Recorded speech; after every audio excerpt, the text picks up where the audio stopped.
Geger tagar STY tanpa diaspora nol diduga ulah buzzer. Sekali posting dapat bayaran menggiurkan. Kegagalan Timnas Indonesia untuk melaju ke babak semifinal Piala AFF 2024 atau ASEAN Cup 2024 berimbas terhadap banyaknya protes yang dilakukan para pendukung kepada pelatih Timnas Sintayong atau STY. Di tengah keriuhan tersebut muncul tagar STY tanpa diaspora nol yang digunakan oleh beberapa akun media sosial X untuk melayangkan protes. Tapi kekinian diketahui bahwa tagar STY tanpa diaspora nol diduga ulah buzzer. Hal tersebut disampaikan oleh akun X bernama Aing Riwe yang mengaku dihubungi oleh oknum yang ingin menawarkannya sebagai buzzer. Breaking news, ada yang menggerakkan buzzer untuk menggiring buruk terhadap coach STY. Siapa sih yang menggerakkan buzzer? Yuk semua fans Timnas Indonesia bersatu melawan buzzer-buzzer tolol. Tulis akun Aing Riweh itu. Beberapa bukti tangkapan layar dari percakapannya dengan oknum yang menawarkan sebagai buzzer tersebut pun beredar di media sosial. Bahkan sang oknum juga memberikan penawaran dengan honor tertentu. Lalu berapa sebenarnya honor yang ditawarkan oleh diduga oknum yang meminta banyak pihak untuk menjadi buzzer tersebut? Dan inilah informasi selengkapnya. Dalam beberapa tangkapan layar yang beredar di media sosial, oknum tersebut menjadi pusat perhatian publik usai percakapannya dengan salah satu warganet tentang penawarannya untuk menjadi buzzer yang menggaungkan tagar STY tanpa diaspora nol. Narasi replay tidak boleh pendek, tidak boleh kopas akun lain. Narasi minimal 5 kata, narasi pendek sama dengan gak dibayar. Tulis sang oknum dalam percakapan itu. Dan tak hanya itu, sang oknum juga memberikan arahan waktu serta honor yang akan diterima para buzzer. Diduga para buzzer menerima honor setidaknya Rp700.000 di setiap satu kali posting cuitan mereka dengan menggunakan tagar STY tanpa diaspora nol.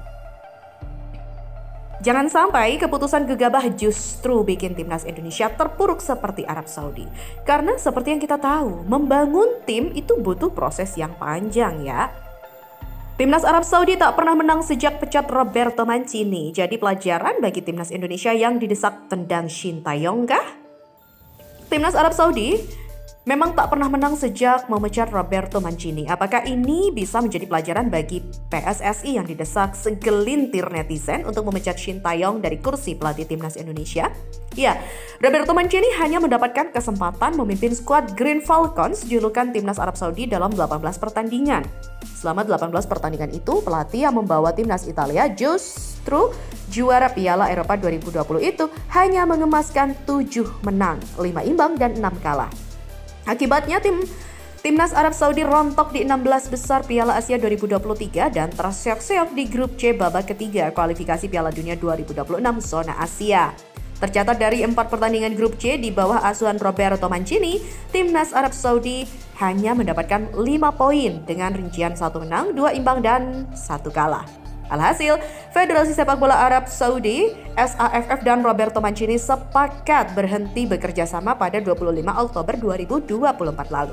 Tak lama setelah itu, SAFF membawa pulang Hervé Renard, pelatih yang pernah membesut Timnas Arab Saudi pada 2021 hingga 2023. Hervé Renard melalui comeback-nya dengan hasil lumayan nih, yakni menahan Australia 0-0 di matchday kelima grup C kualifikasi Piala Dunia 2026 zona Asia. Namun, setelah itu 2 hasil buruk dialami Green Falcons julukan Timnas Arab Saudi. Setelah kalah 0-2 dari Timnas Indonesia di matchday ke-6 grup C kualifikasi Piala Dunia 2026 zona Asia pada Selasa 19 November 2024, Arab Saudi tumbang dengan 2-3 dari Bahrain di matchday pertama grup B Gulf Cup 2024 yang berlangsung di Kuwait pada Senin 23 Desember dini hari. Jika ditotal nih, Hervé Renard gagal memberikan kemenangan bagi Timnas Arab Saudi dalam 3 laga awal. 1 imbang, 2 kalah. Dan melihat kondisi itu, apakah PSSI bisa mengambil pelajaran dari SAFF?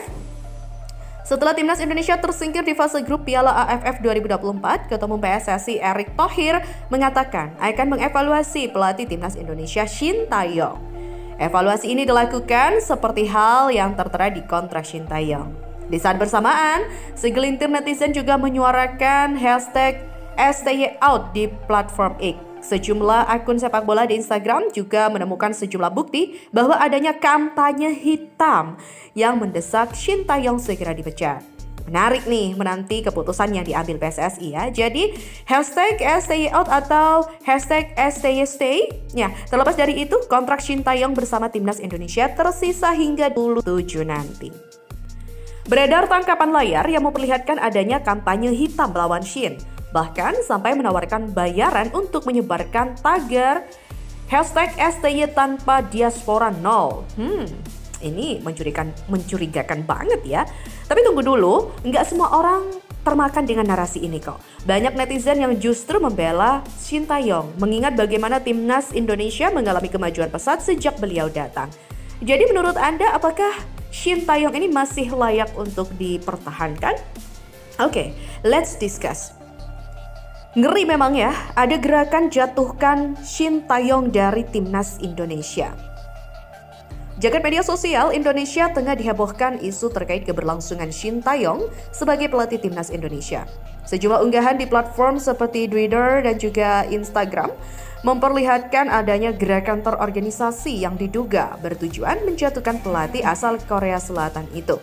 Berdasarkan pantauan dari beberapa tangkapan layar yang tersebar luas, narasi yang diangkat cukup mencengangkan. Kritik terhadap Shin Tae-yong tidak lagi berfokus pada performa timnas di lapangan, melainkan mulai menyerang personalitasnya sebagai pelatih.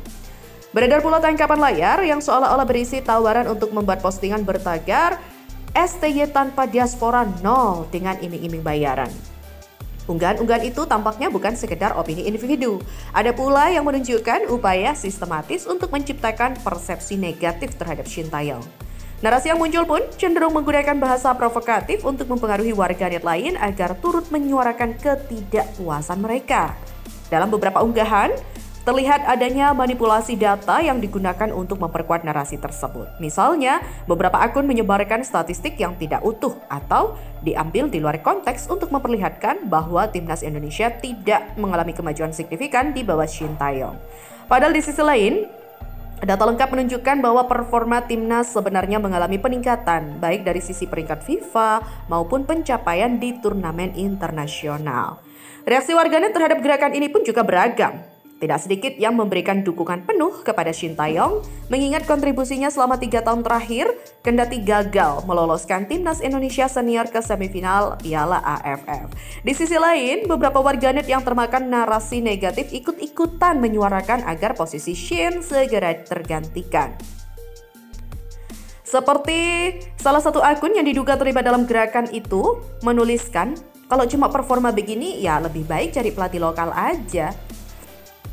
Namun komentar lain yang mendukung Shin Tae-yong menyebutkan mereka yang mau menjatuhkan Shin Tae-yong mungkin lupa ya bagaimana timnas kita berkembang pesat sejak dia datang. Wah, siapa nih dalang di balik gerakan ini? Hingga saat ini belum jelas siapa yang berada di balik gerakan ini. Namun banyak yang menduga bahwa ada kelompok dengan kepentingan tertentu yang ingin mendesak PSSI untuk tidak memperpanjang kontrak Shin Tae-yong yang akan berakhir pada akhir tahun 2024 ini. Spekulasi lain juga menyebutkan adanya pihak yang merasa tidak diuntungkan oleh kebijakan Shin dalam memilih pemain untuk timnas. Shin Tae-yong sendiri belum memberikan komentar resmi terkait isu ini. Namun, dalam beberapa kesempatan sebelumnya, pelatih berusia 53 tahun ini juga pernah menyebut bahwa kritik adalah bagian dari pekerjaannya sebagai pelatih. Kritik itu wajar, tapi yang terpenting adalah bagaimana saya fokus untuk membawa timnas lebih baik. Ya, ujar Shin Tae-yong dalam sebuah wawancara beberapa waktu